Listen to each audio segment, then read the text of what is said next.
अस्सलाम वालेकुम मुहिब्बे वतन पाकिस्तानियों। बेशक अल्लाह हक और सच के साथ है। नवाज शरीफ को जिस तरह पाकिस्तानी अदालतों ने क्लीन चिट दी, लेकिन कभी भी आप हक़ाइक़ को मसख नहीं कर सकते। नून लीग के सबसे अहम रहनुमा शाहिद हक़ान अब्बासी ने आज समा के एक प्रोग्राम में जुगन मोहसिन को एक खौफनाक इंटरव्यू दिया। अब यहाँ पर सवाल ये पैदा होता है कि इलेक्शन सर पर हैं, नून लीग अपनी मुहिम जो है उसको शुरू ही नहीं कर पाती कि वहीं से इनका बयानिया जो है वो ख़त्म हो जाता है।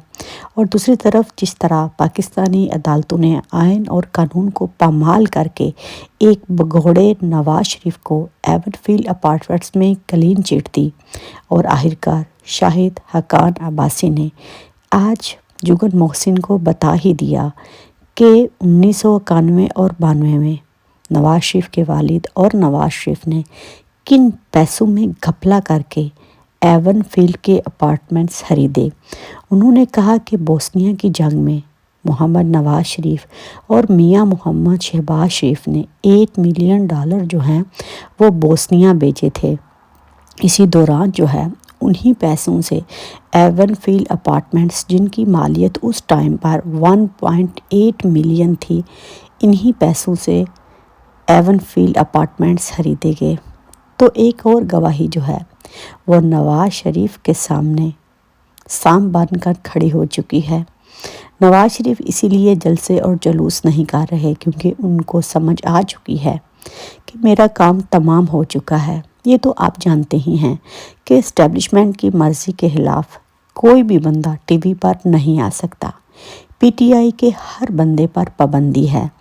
तो इस टाइम पर समा पर, जो कि अलीम खान का टीवी चैनल है, शाहिद हक़ान अब्बासी को बुलाकर और वो भी एवनफील्ड की बात करना, और उसने तारीख़ के साथ और पूरी डिटेल में जो है वो एवनफील्ड अपार्टमेंट्स का कट्टा चट्टा नवाज शरीफ के ख़िलाफ़ खोल कर रख दिया। सुनने में यही आ रहा है कि नवाज शरीफ ये इंटरव्यू सुनने के बाद शदीद तकलीफ़ में मुब्तला हो चुके हैं और नून लीग के अंदर जो है वो अब ये बातें होने लग गई हैं कि हमारे पास तो आगे ही मरियम नवाज़ ने इलेक्शन में जाने के लिए सारे रास्ते बंद कर दिए हैं।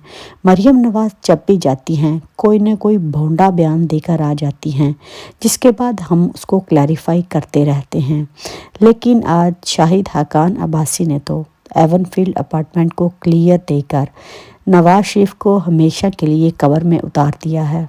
अब ये किस किस चीज़ पर लोगों को जो है वो सच्चाई देते फिरेंगे, क्योंकि वो बंदा बात कर रहा है जिसने बाय हैंड पैसे जो हैं वो जाकर ट्रांसफ़र किए थे। तो मुहिब्बे वतन पाकिस्तानियों, ये हक़ और सच का रास्ता है। हाँ, मुश्किल ज़रूर है क्योंकि अदलिया साथ मिली हुई है। जब तक पाकिस्तान की अदालतें आइन और कानून के मुताबिक फ़ैसला नहीं करेंगी, इसी तरह पाकिस्तान के साथ खिलवाड़ होता रहेगा। और जो कुछ पाकिस्तान के साथ हो रहा है, इस्टेब्लिशमेंट तो इसकी ज़िम्मेदार है ही, क्योंकि उनके अपने इंटरेस्ट हैं। लेकिन दूसरा सबसे मजबूत पिलर जिसने पाकिस्तान को आइन और कानून के मुताबिक तहफ़्फ़ुज़ फराहम करना होता है वो है अदलिया। और काजी के बारे में तो मरियम ने पहले ही कहा था कि जब काजी आएगा तो हमारे तमाम मामला जो हैं वो तय पा जाएंगे।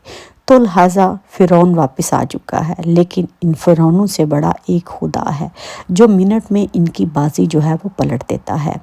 तो अब नवाज शरीफ क्या लोगों को सच्चाई बताएंगे कि 1.8 मिलियन के ये जो एवनफील्ड्स के अपार्टमेंट थे ये उस टाइम पर बोस्निया की जंग में बोस्निया से कैसे लंदन ट्रांसफ़र हुए। तो मुहिब्बे वतन पाकिस्तानियों, इनके पास कुछ नहीं, क्योंकि इन लोगों को प्लांटेड किया गया है।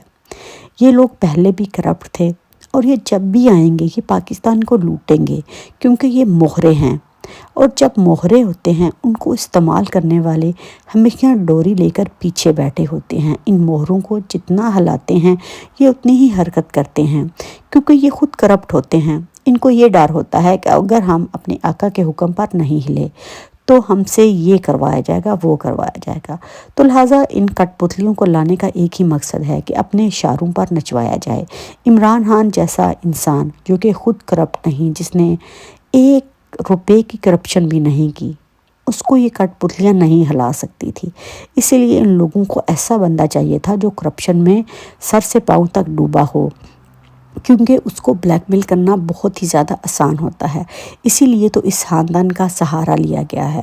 ادھر سے بلاول بھٹو جو ہیں وہ اتاولے ہو رہے ہیں، اور آج جو ہے وہ بلاول بھٹو کو بھی سمجھ آ چکی ہے کہ اصل میں نئی پارٹی جو ہے وہ کچھ نہ کچھ کرنے جا رہی ہے۔ اب عام جو ہے وہ ایک طرف سے بلاول بھٹو کو دیا گیا ہے اور ایک طرف سے نواز شریف کو اور مریم نواز کو، لیکن اب یہ وقت بتائے گا کہ یہ عام کو چوسے گا کون، کیونکہ دونوں پارٹیاں جو ہیں وہ اس ٹائم پر شدید خوف میں مبتلا ہیں، اور ان کے ہونٹوں پر جو ہیں وہ 100 من کے تالے لگے ہوئے ہیں۔ مریم نواز کی زبان کیسی ہے یہ تو آپ جانتی ہیں۔ عمران خان پر تنقید کے علاوہ اس عورت کے پاس کوئی بیانیہ ہی نہیں جو لے کر وہ عوام کے پاس جائے، کوئی پلان ہی نہیں، کیونکہ وہ پلان کے لیے تو پاکستان آئے نہیں۔